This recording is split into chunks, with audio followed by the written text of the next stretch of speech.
जय मसीह की प्रियो, गुड फ्राइडे की आपको हार्दिक बधाई। प्रभु आपको यीशु में असीम शांति दे और अपने प्रेम से आपको भर दे। प्रियो, आज हम परमेश्वर के क्रूसारोहण के द्वारा परमेश्वर के इकलौते पुत्र के जगत में आने के बाद हम जैसे पापियों के लिए क्रूस पर चढ़ाए जाने का जो प्रेम हमने देखा है उसके बारे में सीखेंगे। प्रियो, वो प्रेम हमारे लिए बहुत ही अद्भुत है और वो प्रेम परमेश्वर ने हमें इसलिए दिया कि हम दूसरों तक पहुंचा सके, दूसरों को बांट सके। प्रियो, प्रेम से हम सीख सकते हैं, हम देख सकते हैं पहला कुरिन्थियों 13:7 में प्रियो कहता है, वह सब बातें सह लेता है, सब बातों की प्रतीति करता है, सब बातों की आशा रखता है, सब बातों में धीरज रखता है। प्रभु ये वचन हमें सिखाता है सब बातों में सह लेने के बारे में, सब बातों की प्रतीति करने के बारे में और सब बातों की आशा रखने में, सभी बातों में धीरज धरने में। प्रियो,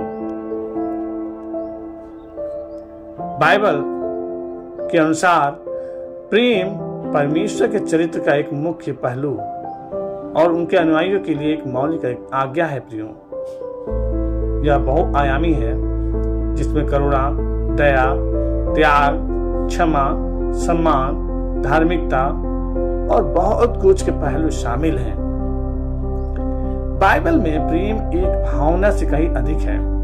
यह दूसरों के लिए सर्वोत्तम की तलाश करने की एक सक्रिय प्रतिबद्धता है। प्रियो, हम 1 कुरिन्थियों 13:4 और 7 में देख सकते हैं, 4 से 7 तक में बाइबल प्रेम का स्पष्ट और व्यापक वर्णन प्रस्तुत करता है।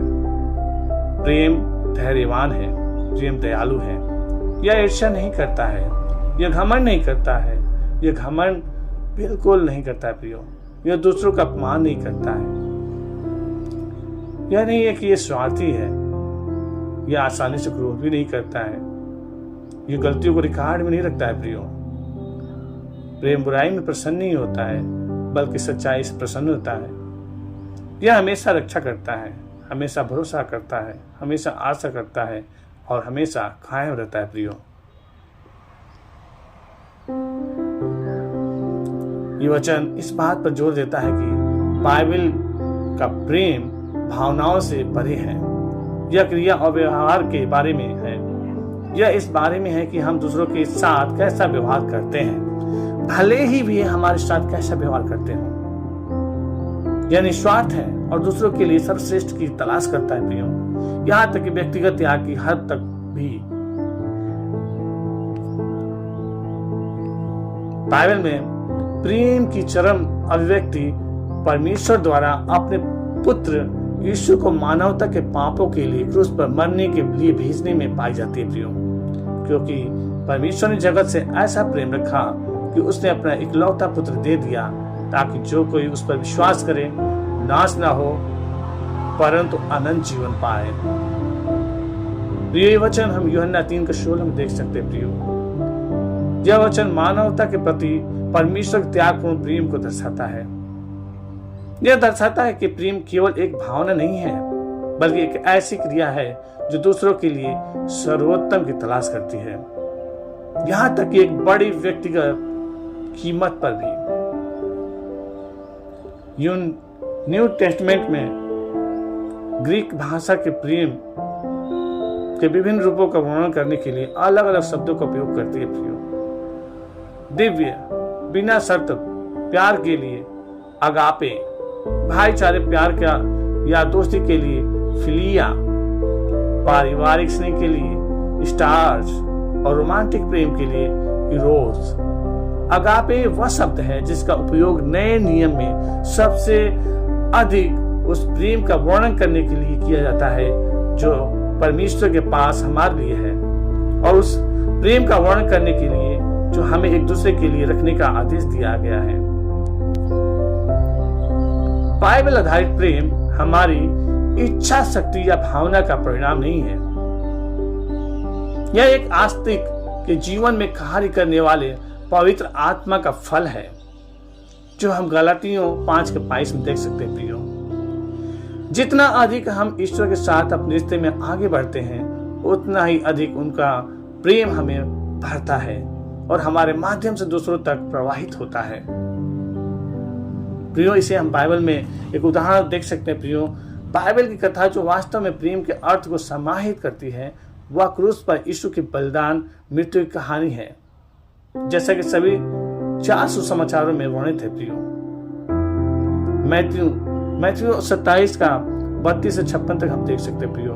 मार्क 15 का 21 से 41 में देख सकते हैं, और लूक 23 का 26 से 49 में भी देख सकते हैं प्रियो, और यूहन्ना 19 का 16 से 37 में देख सकते हैं प्रियो।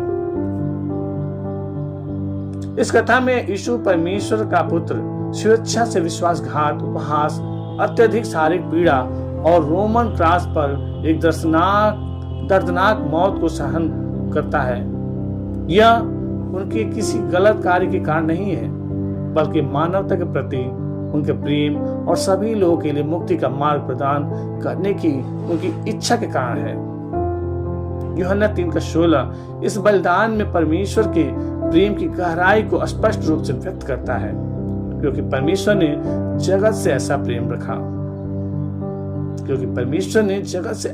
रखा कि उसने अपना इकलौता पुत्र दे दिया, ताकि जो कोई उस पर विश्वास करे वह नाश न हो, परंतु अनंत जीवन पाए। यीशु की मृत्यु प्रेम का सर्वोच्च कार्य था मेरे प्रियो, एक निस्वार्थ बलिदान था जो हम लोग के लिए एक उपहार के रूप में सभी को अनंत जीवन प्रदान करने के लिए जो उस पर विश्वास करते थे उनके लिए है प्रियो। उनका प्रेम क्रिया उन्मुख, विचारशील और उद्देश्यपूर्ण था, जिसमें प्रेम के बाइबल वर्णन को समाहित किया गया था। क्रूस पर चढ़ने से पहले अंतिम भोजन के दौरान यीशु ने अपने शिष्यों को यूहन्ना 13 का 34 से 35 में एक नई आज्ञा दी। मैं तुम्हें एक नई आज्ञा देता हूँ, एक दूसरे से प्रेम करो। जैसे मैंने तुमसे प्रेम रखा है, वैसे ही तुम भी एक दूसरे से प्रेम रखो। यदि तुम एक दूसरे से प्रेम रखोगे तो इससे सब जान लेंगे कि तुम मेरे चेले हो। यीशु ने अपने अनुयायियों के बीच प्रेम के महत्व पर प्रकाश डाला और इसे अपने शिष्यों की परिभाषित विशेषता के रूप में पहचाना। अपने पुनरुत्थान के बाद यीशु ने तब प्रेम का प्रदर्शन किया जब उसने पतरस को बहाल किया, जिसने उसे 3 बार अस्वीकार कर दिया था। निंदा के बजाय यीशु ने क्षमा और बहाली की पेशकश की, यह दिखाते हुए कि प्रेम गलतियों का अधिकार नहीं रखता है प्रियो। यूहन्ना 21 का 15 से 19 में हम देख सकते हैं प्रियो। यीशु की मृत्यु और पुनरुत्थान की कथा न केवल मानवता के लिए परमेश्वर प्रेम को समाहित करती है, बल्कि उनके अनुयायियों के लिए प्रेम का आदर्श भी स्थापित करती है। एक ऐसा प्रेम जो बलिदान, क्षमा, निस्वार्थ, अस्थायी और परिवर्तनकारी है।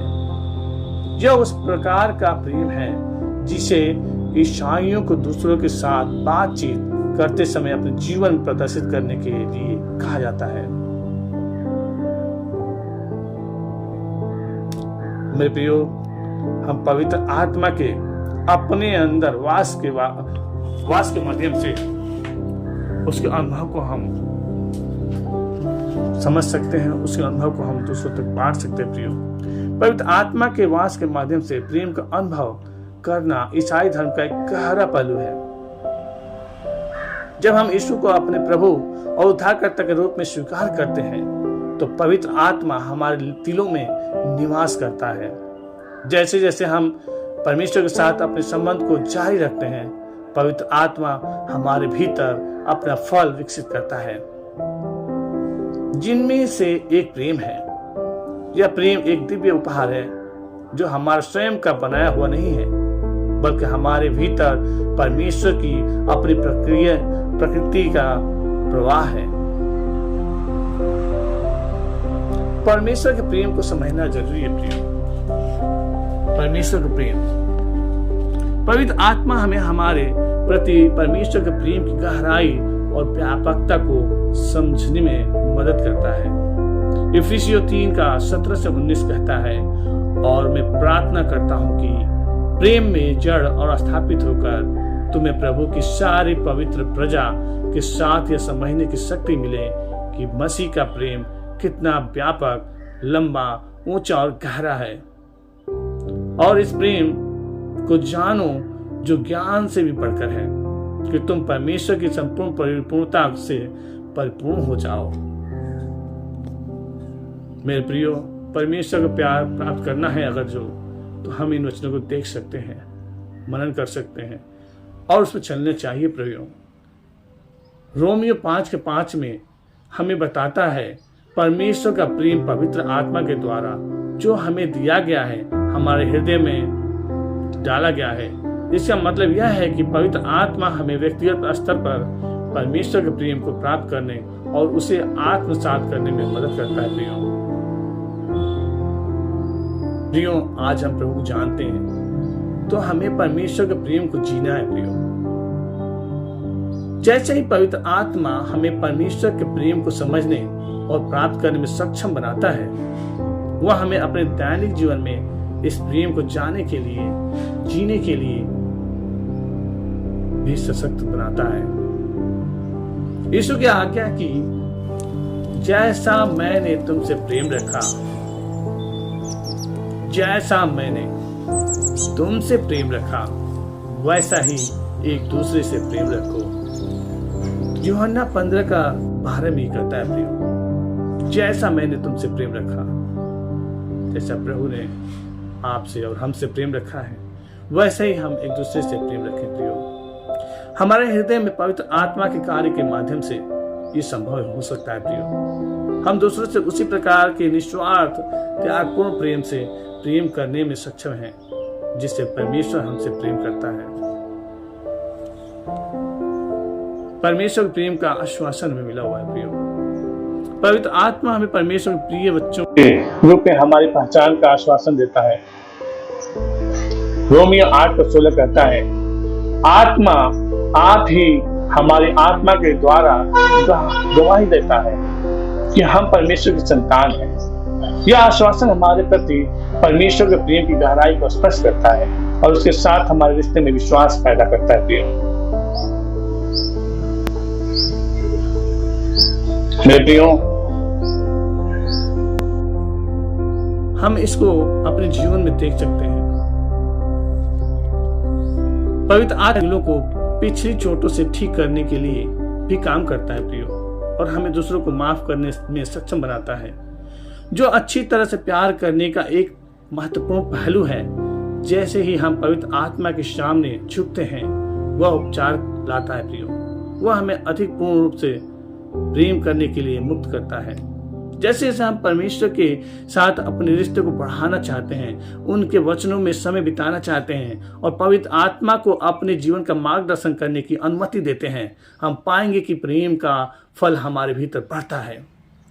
यह दिव्य प्रेम हमारे जीवन से बाहर निकलना शुरू हो जाएगा प्रियो, और दूसरे के प्रति हमारे कार्यों और दृष्टिकोण को प्रभावित करेगा। यह परिवर्तन की आज्ञा है जो प्रेम के बारे में हमारी समझ और अनुभव को गहरा करती है प्रियो। इसलिए हमें प्रेम को परमेश्वर के साथ बनाए रखना प्रियो। आइए हम प्रार्थना करें। प्रभु यीशु, आपके सामने हम अपने जीवन को लाते हैं परमेश्वर। प्रभु, हम नहीं जानते, हमारे जीवन में बहुत सी कमियां हैं प्रभु, ये सिर्फ आप ठीक कर सकते हैं प्रभु, और हमें प्रेम करना सिखा सकते हैं प्रभु। ये आत्मा के द्वारा ही हो सकता है प्रभु, सिर्फ आपकी आत्मा के द्वारा। हे पिता, हम अपने जीवन को आपके हाथों में देते हैं, हमें अपने अधीन कीजिए और आत्मा के द्वारा हमें चलाइए प्रभु। आपके असीम प्रेम को हम दूसरों तक पहुंचा सकें। हे पिता, जितने भाई बहन आज इस वीडियो को देख रहे हैं और सुन रहे हैं प्रभु, आप उनके जीवन में होकर काम करिए प्रभु। उनके हृदय को नम्र बनाइए, उनके हृदय को तैयार कीजिए प्रभु, कि वो दूसरों को प्रेम बांट सकें। जैसा आपने प्रेम किया, वैसे प्रेम हम दूसरों के साथ कर सके प्रभु। इस प्रेम में हमें मजबूत कीजिए प्रभु जी। हे पिता, हर एक को नाम नाम आशीष करें। इस वचन के द्वारा सबके जीवनों में, परिवारों में, जिस स्थान पर रहते हैं प्रभु, वहां पे परमेश्वर आपके द्वारा आनंद से भर दीजिए प्रभु जी। इस वचन के द्वारा उन्हें स्थिर कीजिए और मजबूत कीजिए और आपके प्रेम को समझने में सहायता मदद कीजिए। आपके प्रेम के द्वारा दूसरों को प्रभावित करने के लिए सहायता मदद कीजिए प्रभु, ताकि आपकी महिमा हो परमेश्वर। विश्वास करते हैं प्रभु, आपने हमारी विनती को सुना, ग्रहण किया। धन्यवाद प्रभु यीशु के अद्भुत और सामर्थ्य नाम में इस प्रार्थना को मांगते हैं, आमीन। एक बार फिर से प्रियो, आपको जय मसीह की। इस वचन को ज्यादा से ज्यादा लोगों तक पहुंचाएं, ताकि ये वचन दूसरे जीवन में भी आशीष लेके आए और दूसरे भी प्रेम को समझ सके, परमेश्वर के अद्भुत बलिदान को समझ सके। मेरे प्रियो, आपको परमेश्वर में आपको असीम प्रेम और शांति मिले। जय मसीह की। God bless you.